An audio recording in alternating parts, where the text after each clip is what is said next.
We have a lot of new people on this team. We've got 12 freshmen and a transfer, and we had 2 transfers last year who only played 5 games, plus 5 sophomores who only got to play 5 games. So many girls out here nobody else has seen. They haven't had a chance to play a whole lot. We're a very different team than we were last time we had a full season. So I don't really know what to expect. So we're just going to go in and do the best we can and work day to day on getting better. I think it was I was dead set. It was hard losing your season because you didn't really know. I didn't have any extra schooling to do. And then the NCAA reached out and said that you could do the redshirt year. So Kevin kind of was like, go to grad school, like apply, what's going to be the worst that happens.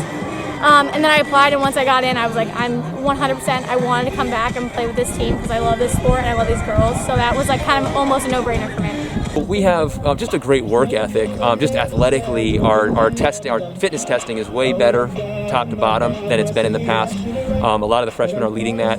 Yeti Gray, a transfer from Ithaca, a girl I coached in club years ago, she is one of the top just athletes. She is bringing just a level of play and a speed of the game that is really raising everybody's level. There's a lot of people here capable of playing at that speed. She's pushing it, making everybody play at that speed. I mentioned before that there's 13 freshmen, and they kind of keep all the returners on their toes. These girls hustle for every single ground ball. They push us in the running. We do a mile run.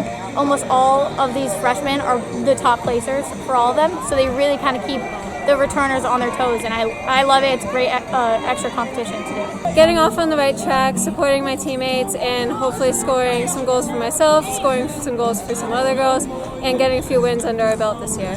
We have a roster with a lot of really solid girls, and they're competing for playing time, and they know that, and that's true across the board, every position on the field, which has never been the case here before.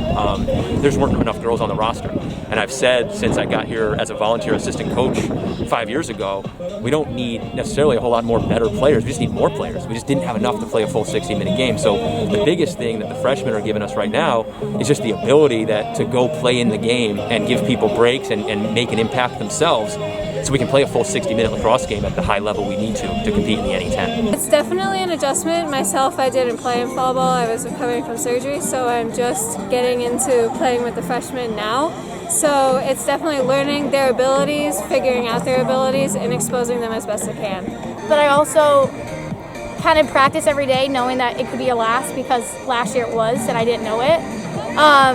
So I kind of try to reinforce that to the girls, because you don't know when it's going to get taken from you again, and try to make sure everybody kind of stays humble because of that experience. Just making recognition for ourselves. We haven't had the best track games in the past, so just getting ourselves out there, getting our name out there, and hopefully winning a few games this year and getting recognized. I just want everybody to this needs to be not only a team but a family. I think that's the biggest thing, and that's most of the reason why we have 13 freshmen, and a lot of them were coming here because it's a family atmosphere, and I think that's the biggest deal, to make sure that we stay a family and obviously win games. But I don't know, my main goal is to make sure everybody's best friends with each other and there for one another off the field too.